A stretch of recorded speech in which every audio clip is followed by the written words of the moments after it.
God morgon för alla lyssnare.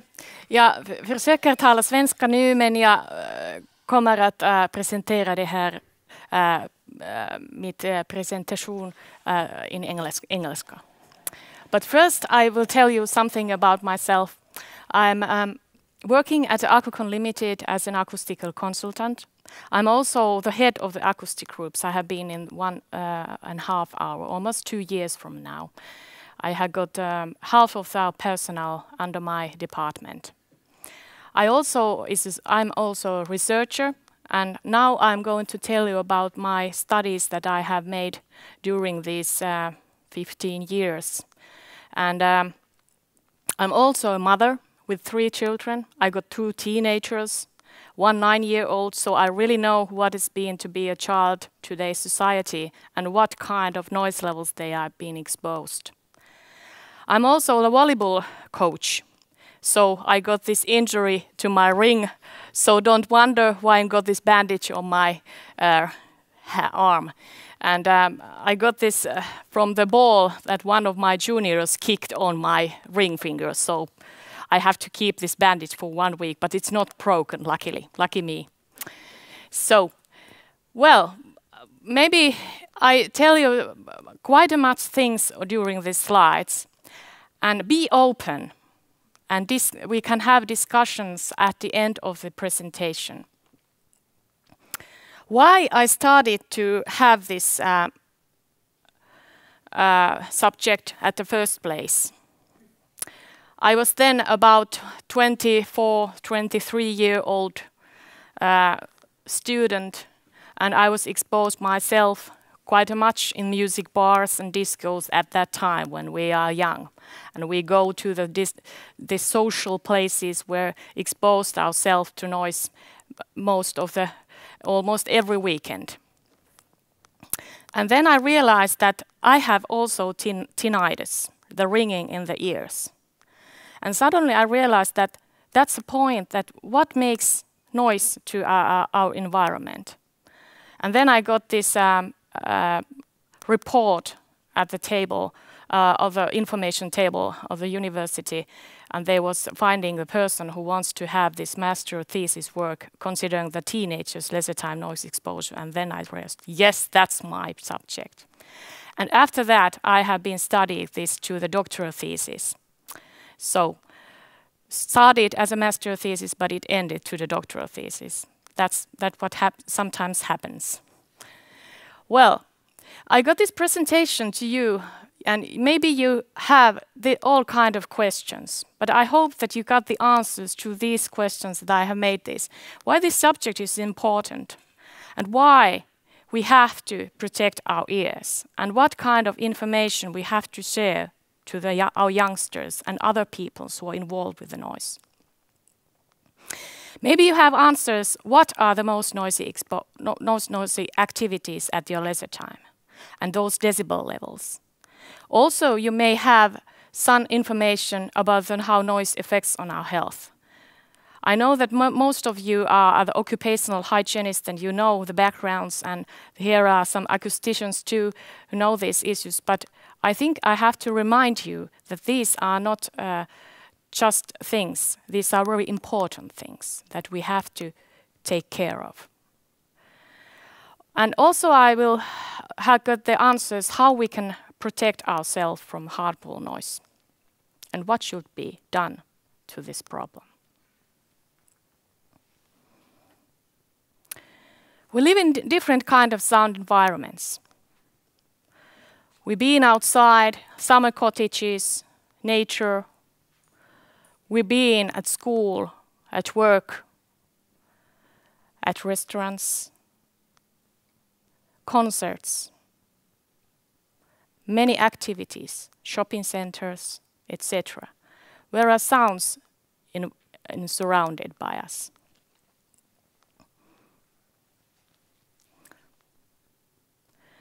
And those environments where we need hearing from. We need hearing for different kind of things. We need our hearing for the communication, as we are now. You are listening to me while I'm telling about this information. And With the social activity, we need our hearing to share our feelings and our conversations and so on. And of course, we need our good hearing at work.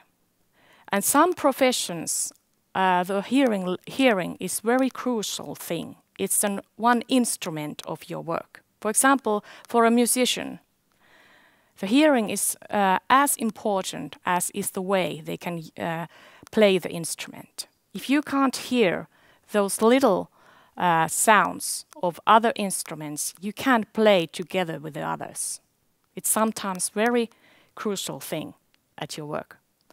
And also, acousticians as me, I need my good hearing at my work. If I can't hear the certain sounds, for example, at a concert hall, what kind of reflections comes to the roofs and ceilings and so on, I'm not capable to do that work at all. Also, there are other communication needed jobs where people need good hearing capacity and their hearing. For example, all people who speak for their profession, priests, actors, teachers, kindergarten nurses, etc. There are many, many people who need good hearing and good way to use their voice. Also hearing professionals, as audiologists and nurses, they do hearing tests. They have to also hear what they are testing to their patients. But most of all, we need our hearing to recognize important sounds, and that's very good. That's very important thing for our safety. If, for example, if we are walking in the street, and if we can't hear where the car is coming, we may see it, but if it comes behind us, we have to hear where the car is coming, so we don't go have an accident. Also, we need our hearing for enjoyment and entertainment, and music is one part of it, and all kind of sounds and effects, for example, from the films and theater, etc. But not least, but last, is the experience of silence. That's very important thing to us to understand, that the silence is a value that we have to keep in our society.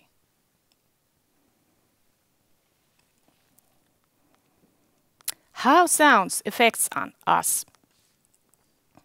What happens when we hear the sudden sound? I don't hope that you are very scared, but maybe I test you.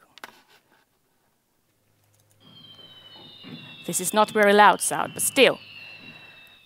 What happens when we hear the sudden sound? We look around. What happened? What is happening around? If I was writing or doing something for work, my work stops immediately. I have to look around. What is happening? Do I have to go somewhere? What should I do now? Should I fight or should I run away? Then my heart beats, comes up, blood circulation goes up. And if we could hear a sudden sound while we are sleeping, we wake up. And it would be also difficult to get to sleep if you are surrounded by annoying noise.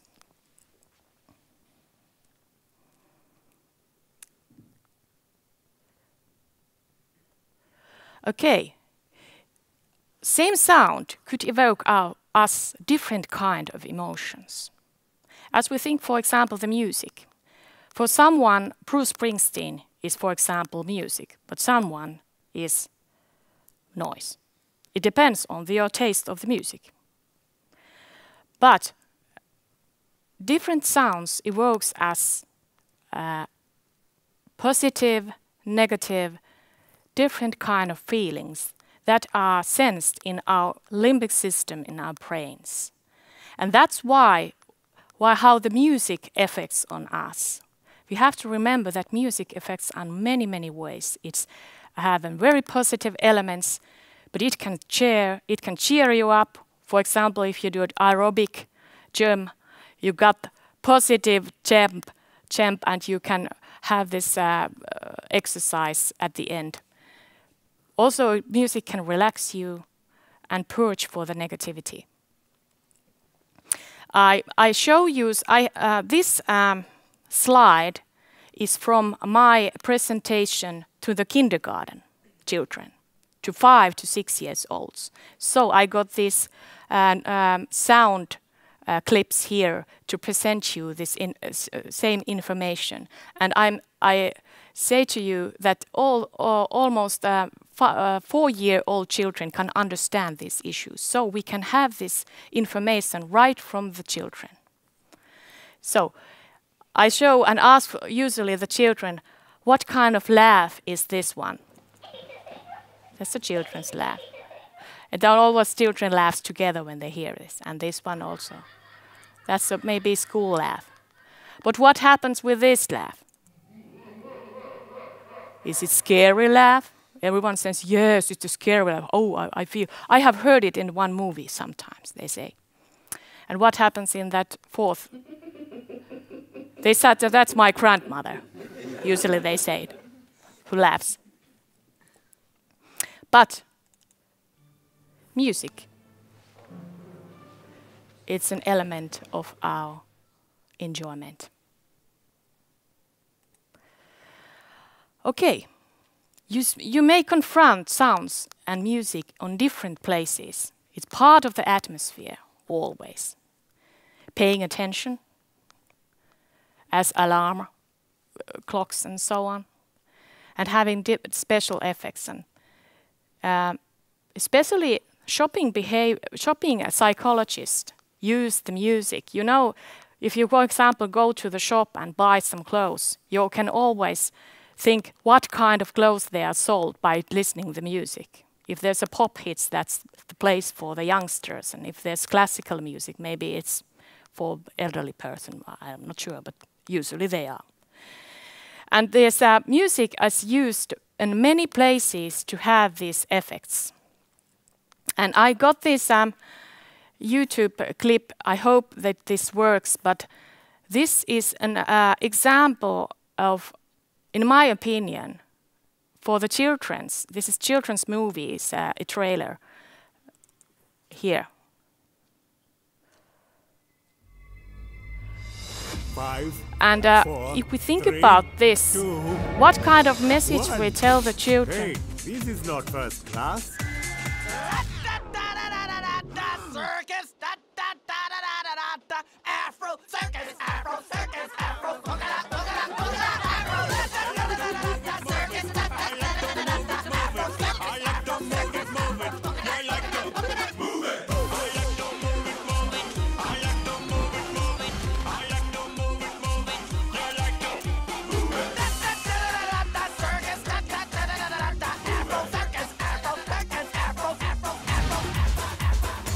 Kowalski, status report. Well, the good news is, this song is almost over. Well, that's music to my ears. It was coming. Okay, that was that for the children. My message was that this was quite loud and mixed with everything, and very little children likes this type of tough things because it's effective. You know the effects. There's a very nice animals and mixed with pop music and rhythm, but still it's quite noisy if you think about in the children's sake. Okay, noise increases continuously. There's several reasons for that. You know, the traffic growth, people moving from countryside to the towns, and that's one called industrialization. People, when there are people in the same area, it's evidently that there comes noise where there are so much people in the same area. But also technical development has provided that noise increases continuously. People have more money to buy different kind of technical equipment, such as MP3 players, mobile phones, and music played equipment. But also they have more spare time, for example, compared to the situation about 40 years ago. And of course, there are so much activities to be available. People want to attend different kind of things. And modern people is eager to have all of this experience. They travel a lot. They want to have this kind of experiences. And people get bored very easily to one single activity. Okay, I have done now. What I do the next one. Here are some examples of the noise sources, and these are common with the legislation. If we think about the hearing level of the normal young build, it's usually then 0 decibel, but not. I think it's almost none of you, because it means very young who hears the 0 decibel sounds. Computer is about 40 decibels and traffic 70. And these red lighted things here are lower exposure level that comes through the legislation, European legislation 10, Directive 2003. And I think the best number that everybody should remember is this 85 decibels that comes when hearing damage occurs when the sound level is over 85. But as you see, many lesser time noise activities are over 85 decibels. For example, lawnmower, and I test, is this working? Can you guess what happens when he starts the engine? Any ideas? Well, you see, that's one of my favorites.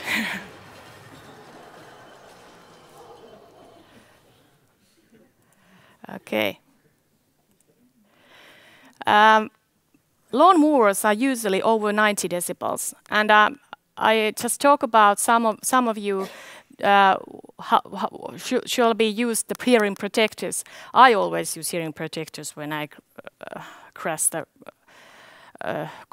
cut the grass, so it's very important to use every time you use this equipment. But most of this worries, in my opinion, is that most of the rock concerts are around 100 decibels, usually, despite of the information that we really know that the noise can affect your hearing. Okay, 120 decibels you sense as a pain. You hear the sound, but the sense of pain is the most evident that usually is sensed. And shooting guns are usually around 140 to 160, and this is a impulse type of noise. That's not different. That's a different type to evaluate this problem. That's not the continuous noise, but impulse noise. But still, they are very high sounds exporting this shooting. And 180 decibels is an example of cannon, and the eardrum damages at this type of noise exposure. Okay, here's this 3 decibel rule that will be common for most of you. But if you think that 85 decibels, you could be 8 hours. But if you are exposed to yourself as 88 decibels, you cannot be there safely only 4 hours. And if you think about this 3 decibel rule, if you exposed yourself, for example, a pop concert, which a decibel is 100 decibels, you can be there safely only 15 minutes without hearing protection. Even if you think about how long usually those rock concerts last, they last about 2 hours. Bruce Springsteen made his record in Finland. I was in that concert. It take 4 hours and 37 minutes. He hasn't ever been played such a long time, and I was enjoyed with that concert with my musician hearing protectors on. Yes. But if you think about these levels, so if you are exposed yourself for 100 decibels, and you use most of the time the hearing protectors, but you don't use for 15 minutes. That's no use. That's already 85 decibels gathered in 8 hours. That's the same amount of noise. Okay, here's the electronic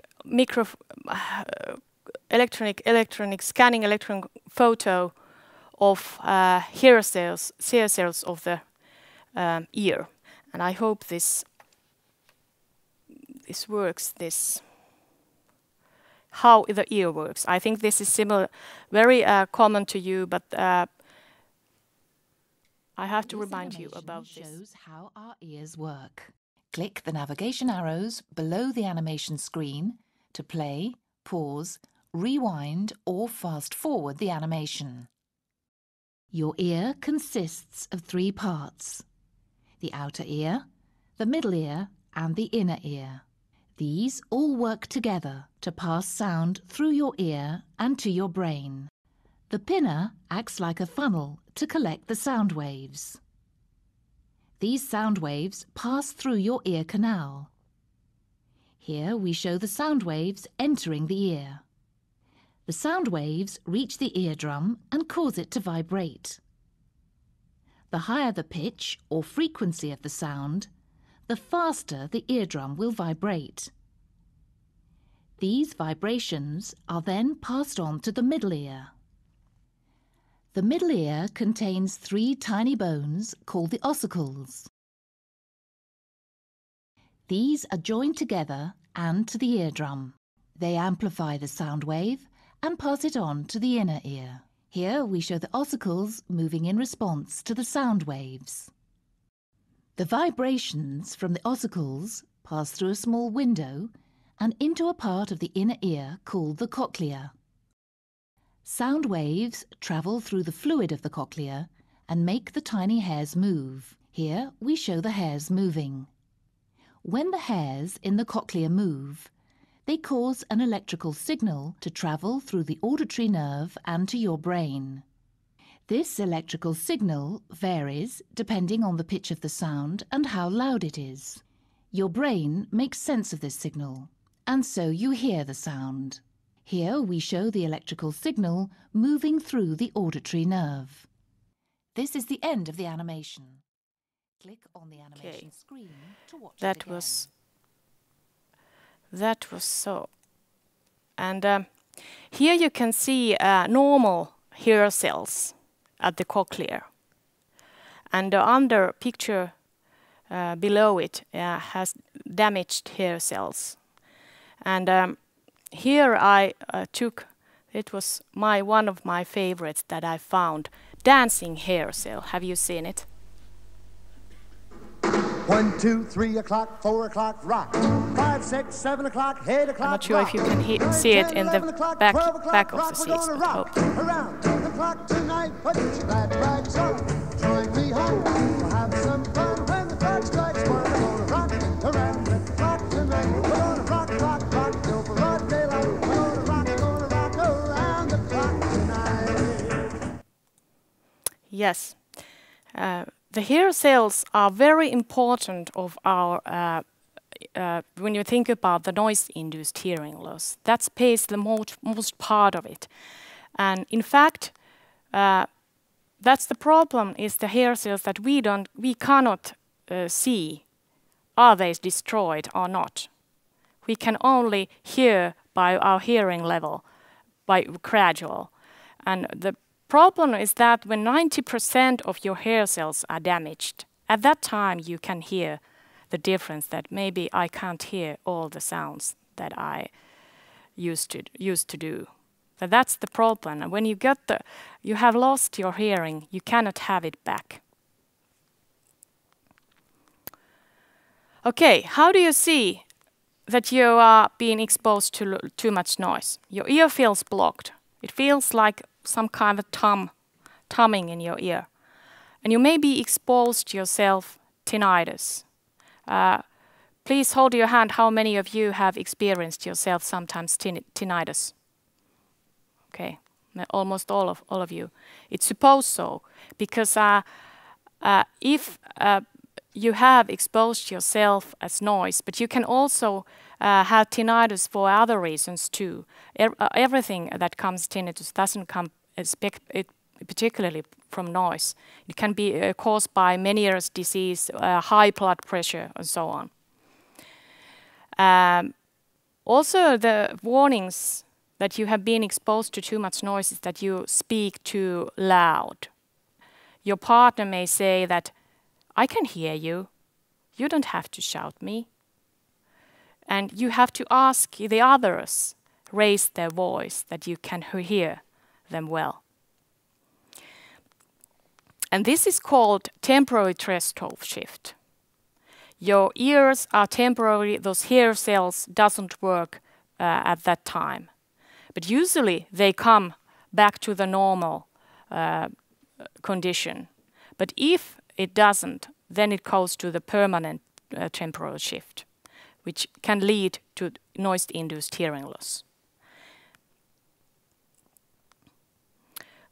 Okay, how you can all of these signs of permanent hearing loss.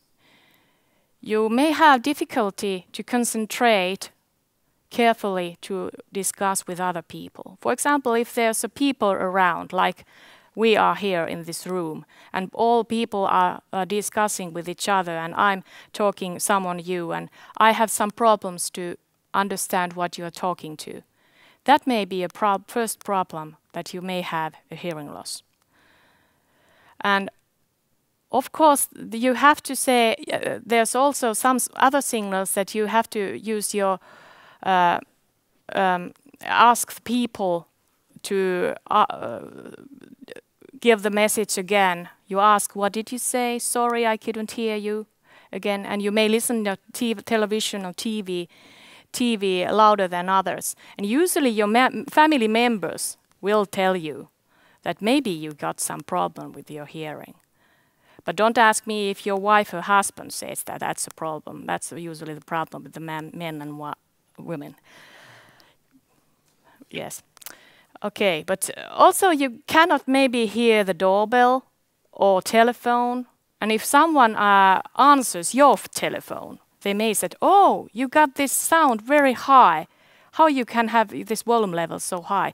I can hear it more softer voice. Okay, and now I try to test this one. What happens here? 1, 2, 3, 4, 5, 6, 7. Aha! You're on my apartment building on Granite Avenue. You owe me $300. Get it up? Fred, take it easy. It's only a game. Wilma, I'm just like them big tycoons. I play to win. Now, Barney, pay up or get out of the game. How many of you can hear something? I don't have any more money either. You got it all. Then I'll take a mortgage on your open home. Well, come on, take the dice. Well, you don't just sit there like a dummy. This sounds when you have several hearing loss. Come on, Barney. I think we better...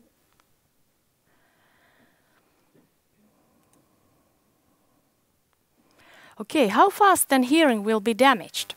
That's a very tricky question because no one knows, actually, one of single person.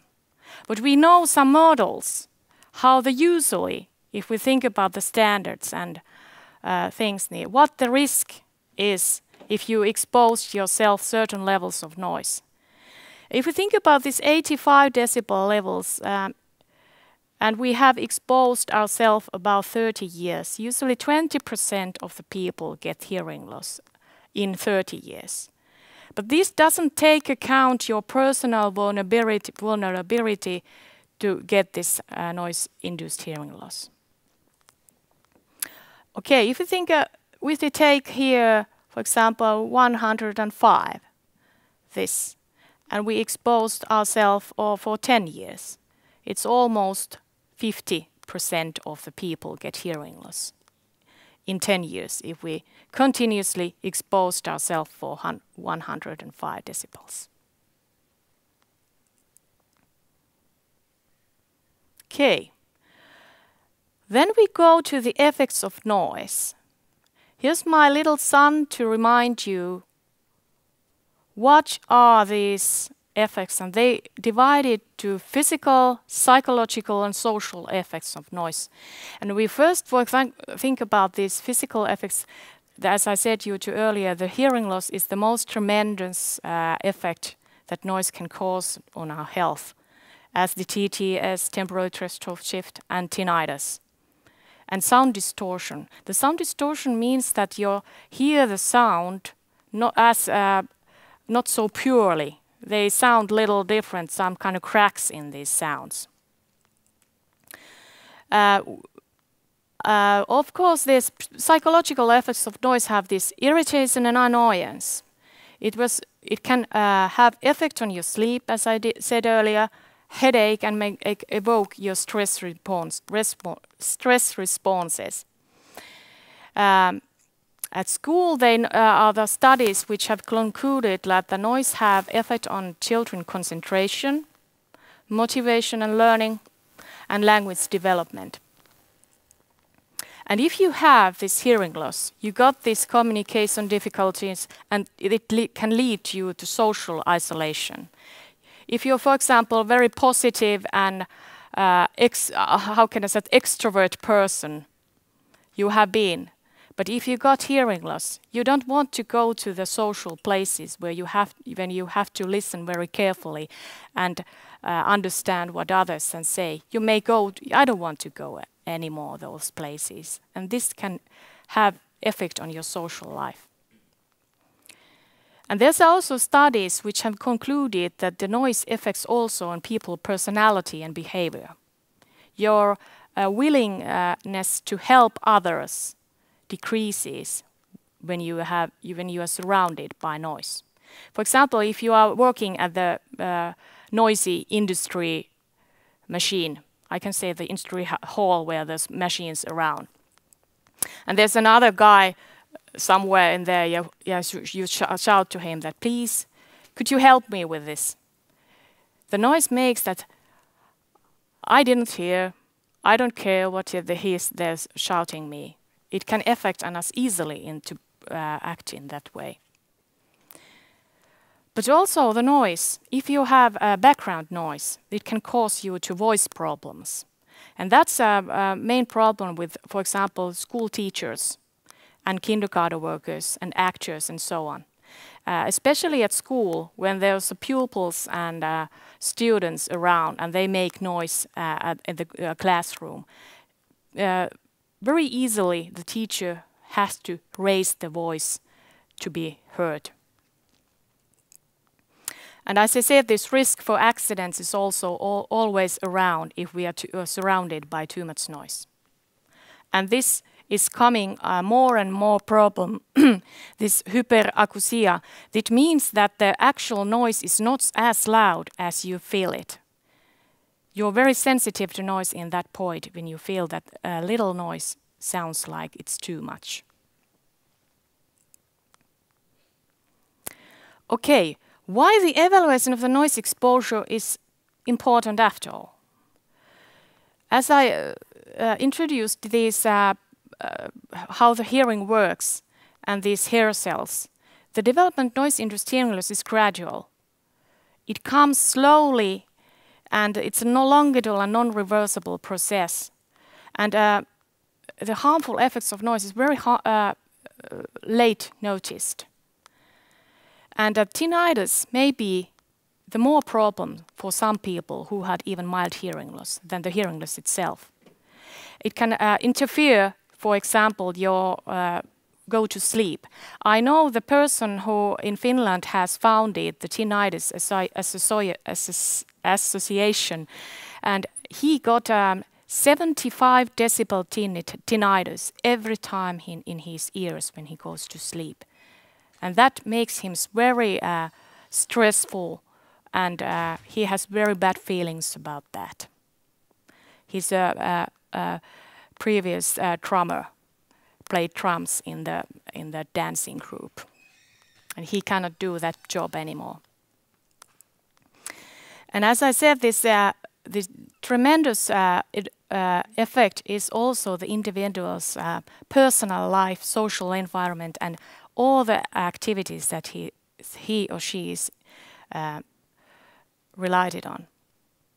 And today, the communication is more and more important. We have Facebooks, we have text messages, we have emails, but still, in many works, we need good communication skills and hearing. And because the communication, speaking is fast, you get very much information at the same time. You don't have to write it, you have to write much more to the short time that you speak to others. And many jobs have changed to be as communication works. People doesn't do so much machine work anymore. And as I said, the safety is more and more important. Why then lesser time noise exposure is important? There are big changes in our world because for example, children's toys are a lot different than it was 60s, wooden toys in 60s, and now they got all electronical little things that can emit sounds.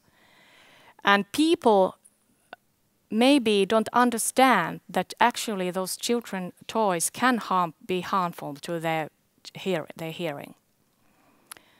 And our children are our future adults.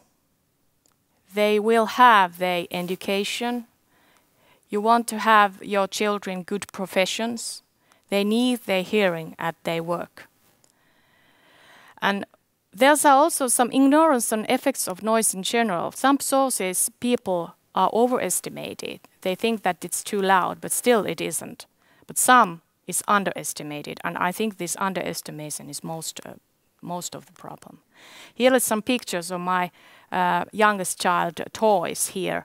He got these two guns and this tool which can emit sounds, but these are not so loud as usual they are. Okay, what are your main values of life? If we ask people, what are your main values? They usually comes the same issues. Nobody says first it's the money. Usually it's not. It's usually good health. And hearing is one part of it, your values. You want to have your hearing and all of your things good shape. But usually got family, love, social relationships, nature, hobbies, economical welfare, but not the first one usually.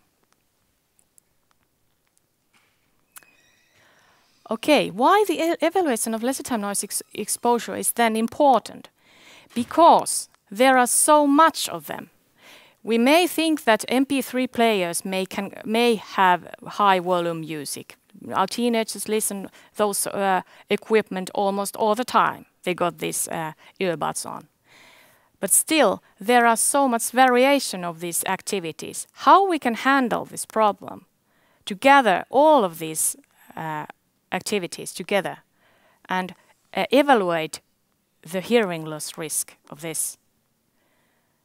And there are several activities coming available continuously because of this equipment achievements and have more and more different type of machines. And our hearing doesn't distinct between the different types of noise. If we have hearing loss, we don't know for sure, did it come from our work or did it come from our leisure time? That's a very good question when you think about, for example, the noise-induced hearing loss of occupational heritage. Is it there, maybe, or is it there a problem that lesser time noise exposure may have one part of this occupational hearing loss? Nobody knows that. Okay, what is then lesser time noise? There's different kind. I have determined as any high sound level performed during the lesser time activities. It could be music, it could be different kind of vehicles, equipment, and so on. As here is some example of how these personal listening devices has developed over these decades. Many of you may remember these first cassette players to the 80s. I got this one when I was a teenager then. And I got this machine still working. And then at the 19s they come portable CD players. But that was very short time, because after that came up these file formats, different kind of equipment, iPods, MP3 players, even mobile phones. And nowadays mobile phones may be most part of the music listening system by youngsters, not the iPods itself. And here's the source of the Institute of Occupational Health in Finland. They measured the maximum sound level of these players and different type of headphones. iPod, here's that one Finnish mobile phone that was coming music type of phone. That was these others was MP3 players. And the headphones, you mean that that goes up around your ears. The sound levels varied from 80 to 92 decibels with the maximum level, equivalent level for 1 minute. And as we see, the earbuds, these are usually these very cheap with the MP3 players that goes not in just inside the ear canal, but it's very front of it. And those equivalent levels varied from 85 to 99 decibels. This means that even though they have those manufacturers say that they got these cutters that they can produce so much noise, still they can emit. If you take this equipment to the laboratory and measure it, you can have it over 85 decibels. This shows very perfectly about that problem. And here's the ear inserted that goes straight into the ear canal and blocks it. The sound levels were almost all for 110 decibels for equivalent level. And this is only 3 years ago these measurements made. And the most worrying thing was that if you think about this mobile phone, they have that power that maybe could be a reason for that they got this adapter inside it, so it can emit so much power, so they can emit much more decibels than others, those equipment. And this is near to the pain level, if we think about 120 decibels. Okay, here's the picture of the noise levels on different activities that I have collected for my doctoral thesis, and I have to say to you that was very big job to do that, because there's so much variation of these studies. There was hundreds of reports and studies gathered in this for this slide, only this one slide. As we see that many of these activities can emit over 100 decibels, and most of them are going to the amplified music. But still, there were some, how can I say, surprises for me. If we think about these toy weapons, they are almost same. They are the same as real weapons. If we shoot in near to the ear, as child usually do. They shoot a gun against his little brother who's playing on the ground, and bang bang with my little brother. And children usually use this a different way than we adults usually think that they do. And there's also some music instruments variation. And in conclusion, you can say that many instruments which you blow are very high levels of sounds, like trumpet and trombone and piccolo. Of course, drums, they are very noisy. and of course band play, if you to play all together this amplified electric guitar and drums and so on.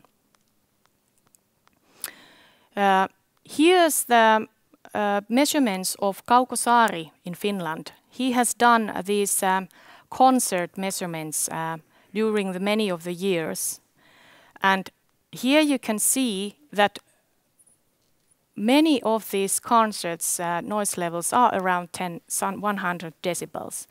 And as I said Judy earlier, that 15 minutes is the only safe time to be there without hearing protection.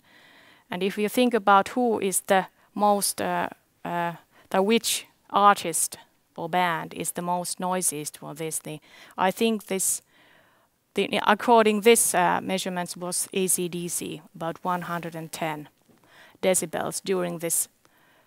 This is equivalent level of the total equivalent level of the whole concert.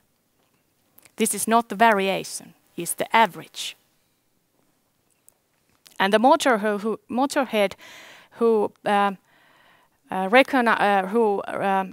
wants to be heard that they are most loud heavy group in the world, I think they are quite near to that AC/DC too.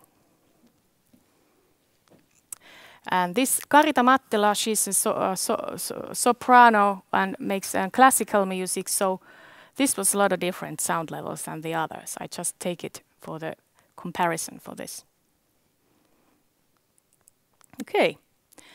There are many musicians who complain about tinnitus, and this is very important questions when we think about does the music cause hearing loss or tinnitus? And many people can claim that they don't affect anything on my health, but still there are very much people who, and these musicians who have suffered from tinnitus. And here is a short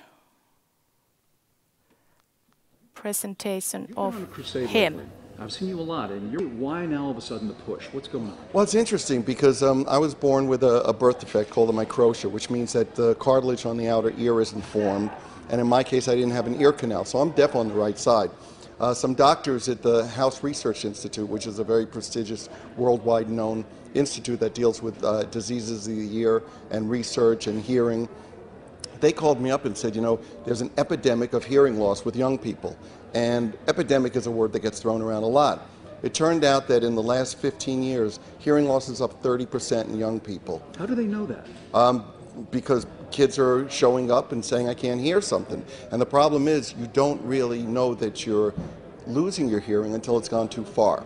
So I'm just out there trying to tell people that there's a better way to listen. And usually it's earplugs or turning down your personal listening device. The trouble with losing your hearing is once you lose it, you don't get it back. Talking about hearing in kids, kids don't often listen, as you being a dad know, right? I know being a father myself, trying to get my daughter to listen to me. Listening is one thing, hearing is another. Well, you know, it's interesting because with how loud things are nowadays, when you go to a concert, let's say, it is so loud that even if you were to put your fingers in your ears, you'll experience it just the way everybody else does because it's so loud, your body vibrates, so you actually hear through your body.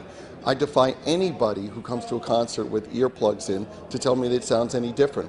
I always have earplugs when I go to shows or go to clubs, and when I pull them out just to check if they're working, they're always working. And what they cut out really are high frequencies, the frequencies that will do the most damage to your hearing. They don't dampen anything, they don't make it any less enjoyable. You know, I'm just out there saying, look, I want everybody to know that if you don't take care of your hearing, you'll lose it. And when you've lost it, you don't get it back. So get your hearing checked, and besides that, once you know just where your hearing is at, whether it's deteriorated or whatever, you know, take the precautions you need to. Okay, that was his greetings for us. Here are some noise levels of toys, and as we can see, I said earlier, the toy weapons can emit almost same noise levels and actual guns. But still there are different kind of vehicles, cars and tools which can emit noise levels over almost 100 decibels to the children's ear. And this is just to remind you that when you buy these toys to your children, for example, before the Christmas, take care of that you don't buy such toys. And here's the example of the films. How loud could be at the maximum during those action films. This is called Lord of the Rings, Two Towers, if many of you have seen it. The equivalent level is only 78 decibels. It's under the lower action level, but still the maximum goes to the 95. Yeah, so you can feel those low frequencies to your body when there comes these certain effects. Okay, here's my measurement of the volleyball game 2 years ago at Oulu. This was the Finnish national championships of the volleyball game, and this was 2 hours game, and the equivalent levels was 92 decibels. The reason for this noise was that there was on the other side of the audience was a boy who played drums almost all time during this game. The sport doesn't emit noise at all. Volleyball is very silent sport, but the audience makes the noise. They have these drums, horns, etc., and they whistle and clap their hands and shout. But the drums was the problem with that, because if I was sitting next to the drummer, I think my equivalent level would be the 100 decibels. If I was, but he was on the other side of the room that I was measuring this. Okay, here is also another new noise activity that I have also measured. I got this vuvuzela from my husband when he was on his work trip in Hungary, and he bought me this vuvuzela, and I have made these measurements. So, what is in the front of the horn opening? The equivalent levels variation was 108 to 126. Equivalent level was 121. There, at the horn opening, and if you measured at the same time near the ear, the same average was 96 decibels. And interesting was that these peak levels were over these occupational limits that we got the peak levels. You know, these 137 decibels. We are not allowed to expose ourselves for impulse type of noise.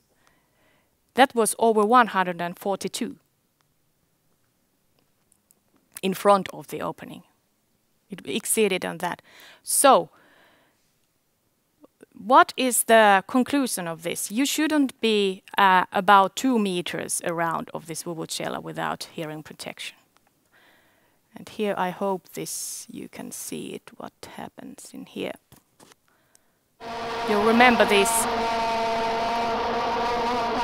football games in South Africa.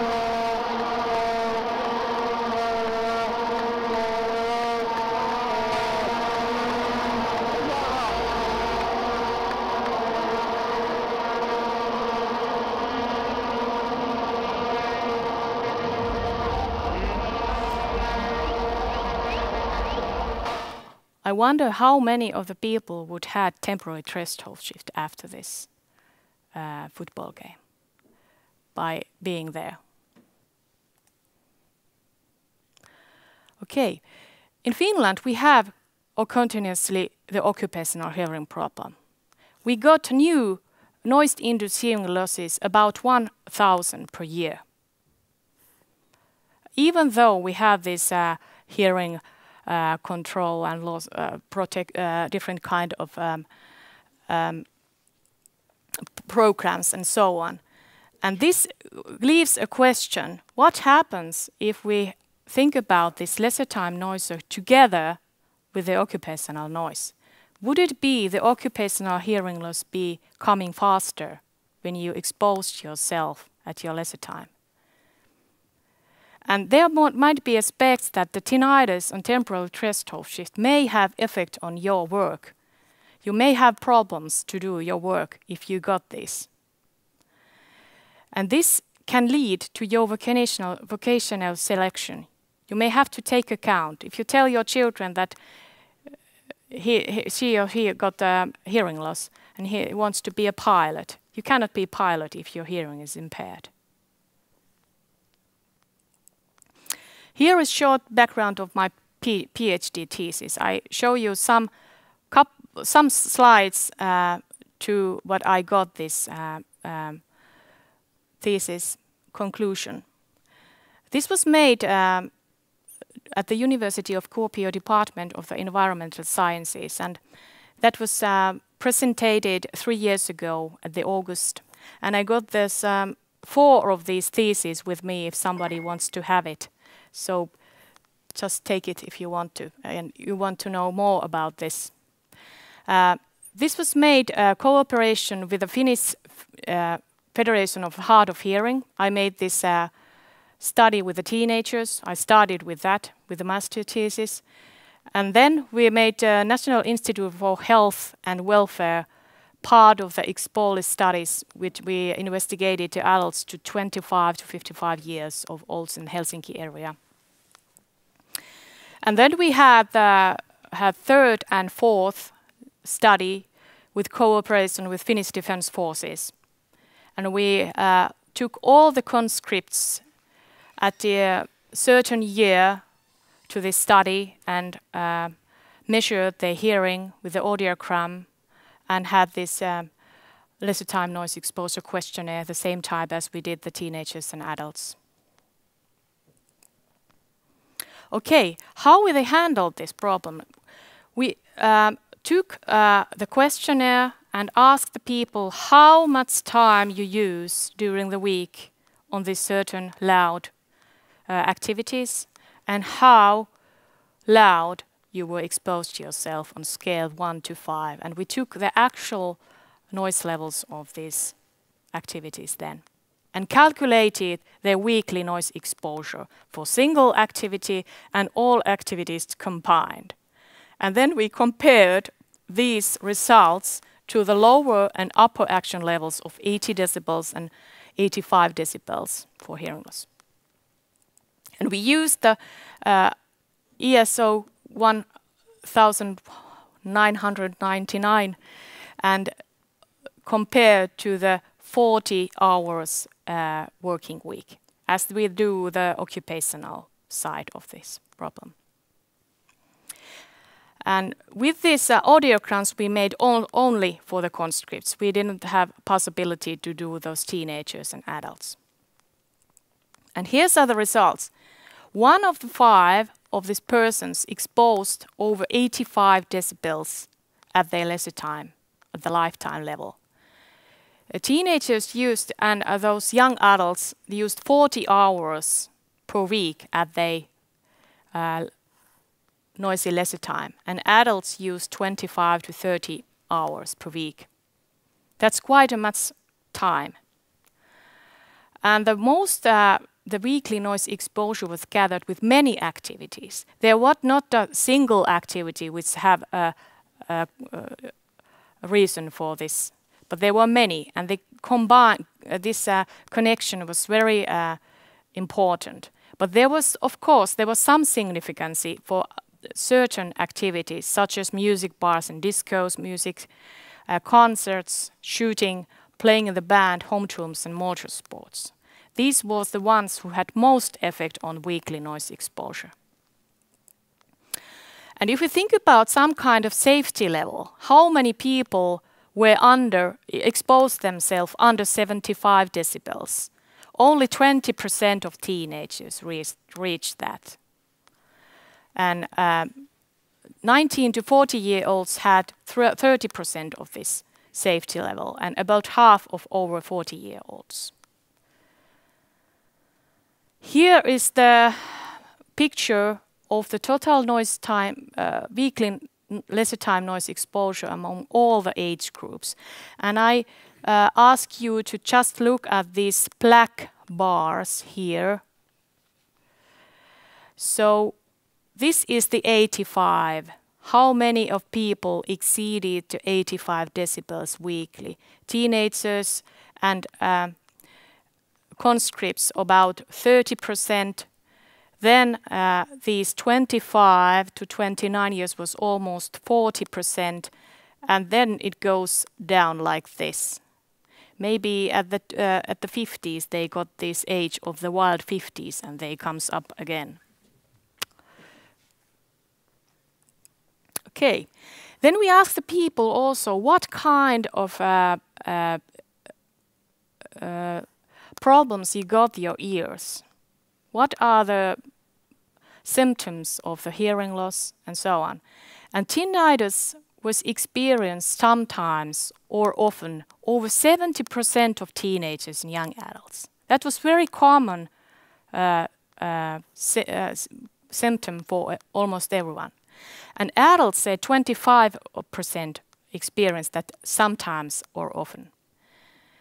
Temporary threshold shift related to noise was experienced to about 50% of teenagers and conscripts and 10% of adults. And this was very important because these symptoms was experienced for those who had very high level of personal weekly noise exposure. Here's the example of the conscript study, where those conscripts was symptom never, sometimes, often, continuously, and here was the difference between these groups. And for example, if we take this tinnitus related to noise, those who said that I had never tinnitus related to noise, their weekly noise exposure was 78 decibels, compared to those who said they got sometimes, they got 80 decibels, and those who said they got often, they got 86 decibels. This continuously was not in this, but the line is straight. If you got this, symptom, you got higher exposure levels. This was almost seen, for example, if you look at the sound distortion, who this phenomenon is more seen, and temporal threshold shift as well. Okay, what happens to the hearing of the young men when they come to the army? That's a good question. Many men have said to me that maybe I got something into my ears while I was in that military service. And here's some, maybe some answers to that. 1 of 5 conscripts had hearing loss before they started the military service, and most of them those was related to lesser time noise. But at the end of the service, 1 of 3 had this hearing loss when they was finished the service. And when we get this analyzed, we found that the most effect was found with the less hearing protection uses rate of the combat training in field. Most of the conscripts use these hearing protectors when they are on the track. But what happens when they go to the field, to the forest, and have this training there? There might be some persons who doesn't use the hearing protection at all. And here is the picture of this guy whose earplug was like this inserted, and he has to use the double protection with muffs and plugs. And you can see this picture that it's almost in there, or not.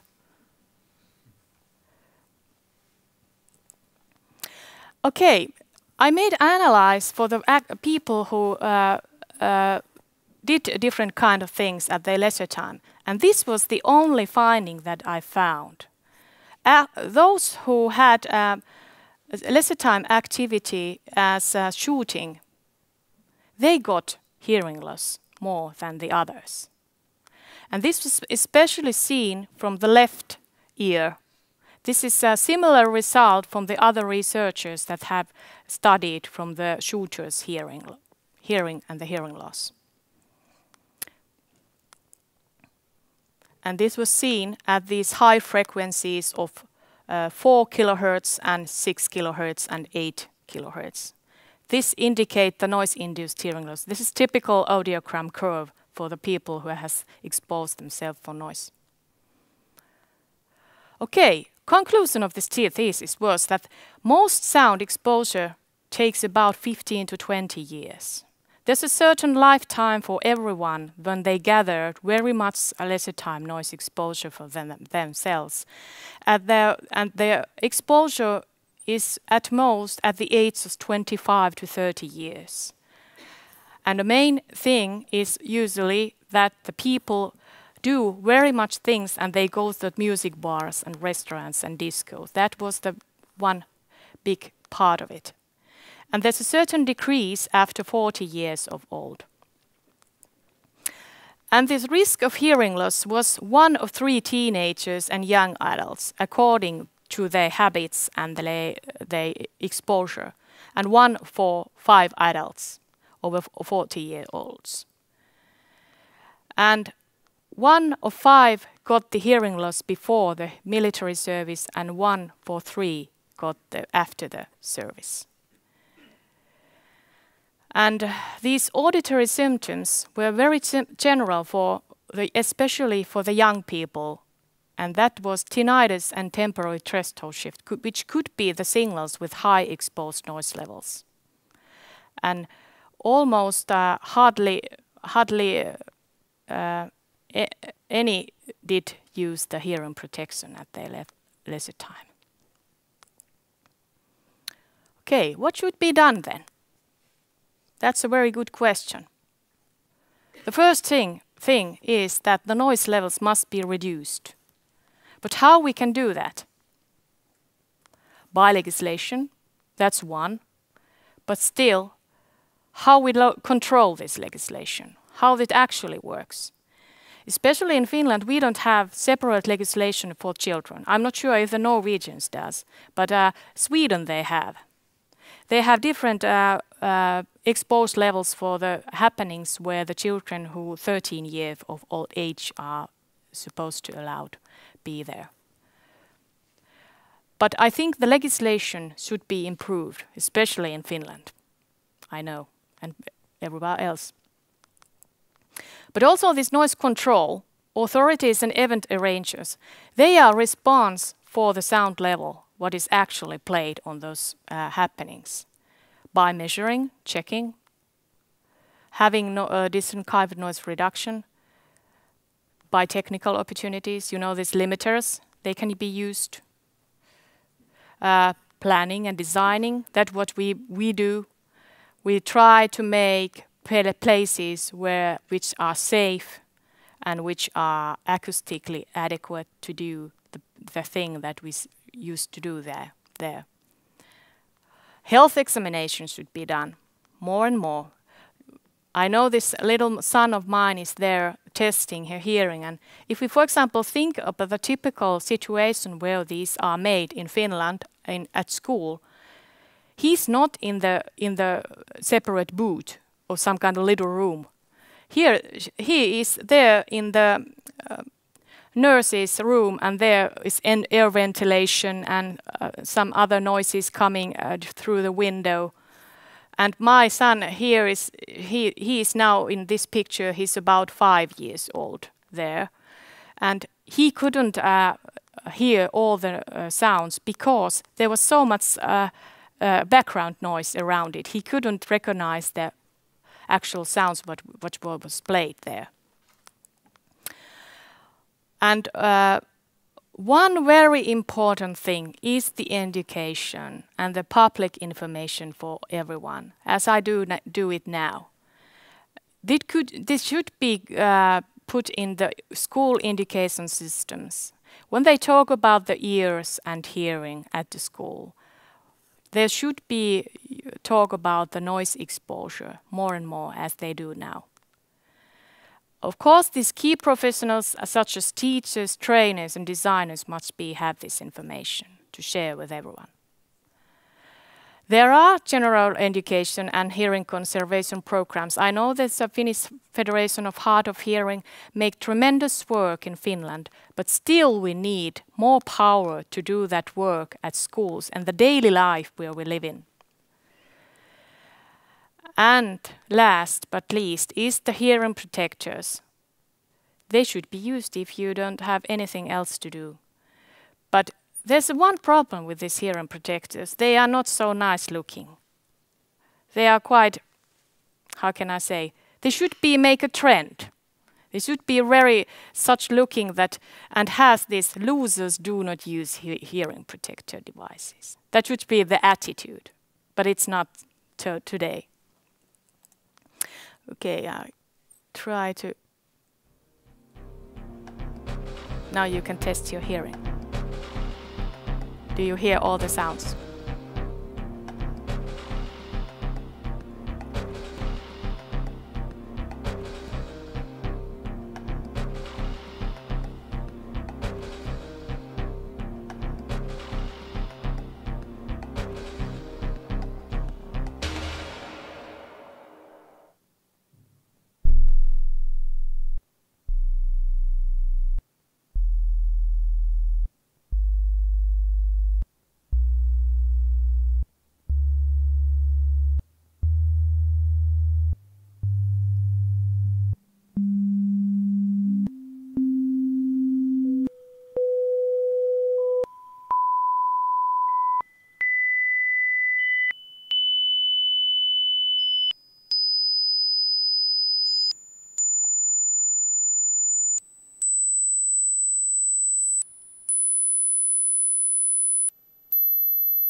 So, that was a very lightning simulation of a hearing test. How many of you did hear those 14 kilohertz sounds?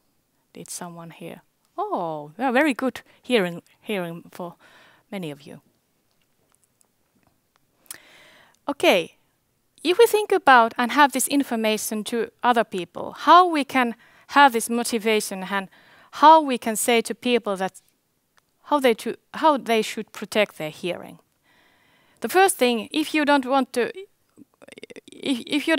expose yourself to noise, don't go there. That's an easy way to do it. But if you have to go there or you want to listen music, set the volume level so that it's not too loud for your hearing.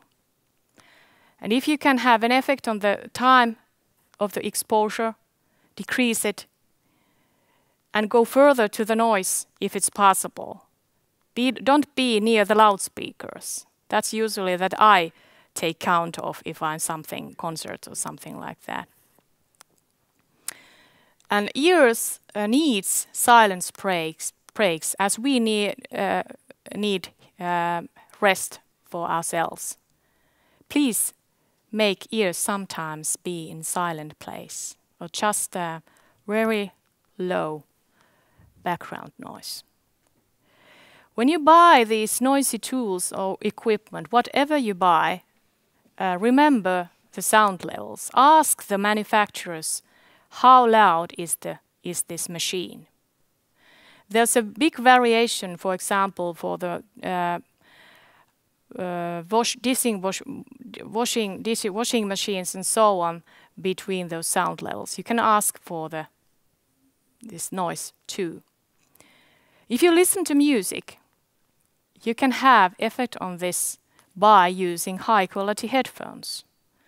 And I think the best one is usually what is around your ear. Those are inserted into your ear canal, I think they are the most bad for your hearing. And if you got poor headphones, you easily get a volume up. And important thing while you are, for example, moving in traffic and you are using these MP3 players at the same time, you should hear the sounds of your environment. I know that many of you, I like to do it. When I go to jogging or running, I put my MP3 players on because it's very, how can I say, solitary thing to walk alone in the streets. But I put these MP3 players on. It's much more nice to run there. But still, sound level of the environment should be heard. And the hearing protectors should be always carried with you. You never know when you need them. And especially the children's hearing should be take into consideration. Hearing protectors are so much of different kinds that usually there are such a protector that you can use.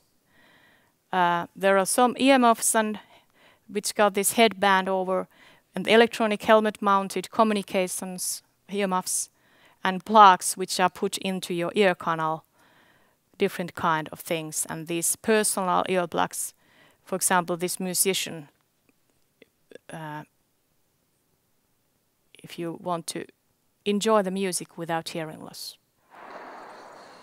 Hey, Paul McCain here. Let's talk hearing protection. I can't underscore enough how important this is. And I'm about 50 years old. And 5 or 6 years ago, this was even before I was really in the shooting, I finally went into the audiologist and got tested. And I found out that I had lost a good deal of my high-frequency hearing, which made hearing conversation and speech difficult in crowded rooms. Long and short of it is I had hearing aids when I was 45 years old. And like I said, this was before I was really into the shooting sports big time. So you can imagine for me, retaining and protecting the hearing I have left is very important. And let me just show you something. I know some people might want to debate with me, but here is what I recommend everybody do. There's just no point in risking losing your hearing. This is a pair of Howard Light active hearing protection. They will go off at a certain decibel. They will cut the sound out. It's great, but that's still not enough. You need to double plug, unless you're shooting only 22s or something. But if you're shooting anything much bigger than that, here are the Howard Light earplugs, and you can buy these from Amazon.com in huge boxfuls. Yeah. This goes to the commercial place, but still you can see when you use this sport ear protection, they are very good for this, cut this noise. Okay. If we think about how we can prevent noise indoors, I think that's very common thing to the occupational hygienists I know, because I have been occupational hygienist in my previous life. This is a slide is coming from when I was giving the students and teachers about these issues. We had this discussion of this communication that people should always speak normal voice. Children likes to speak at the same time, but still that's the point. One speaks at the time. And never shout to ear, even though it's a fun idea. And when we got these places, rooms, halls, corridors, people, especially children, like to be run. When they have been 1 hour in the classroom, they open the door and just run. Oh, no, I have to go to the exercise and have this little, they shout and slam doors and so on. And pay attention to noise if you see it. Is the room acoustically appropriate for hearing and speaking? Is the sound insulation adequate? Is there other noise sources such as air ventilation, data projectors, etc., that should be do something about them? And if we design, if I can design the classroom, less people in the same room.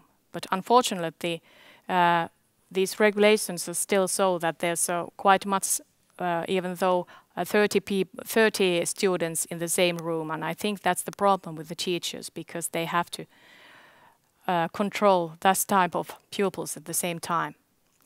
There's also tools to register the noise levels. I have made, that's another presentation task, but I have made some projects at the kindergarten where we use this type of traffic lights in the kindergarten and try to make influence on the children's behavior in the kindergarten, and that we have very positive results for that. And then I finished with my presentation with this last sentence, which I love to always put in the end of my presentations, that the most important things are said with a low volume level. Thank you for your attention.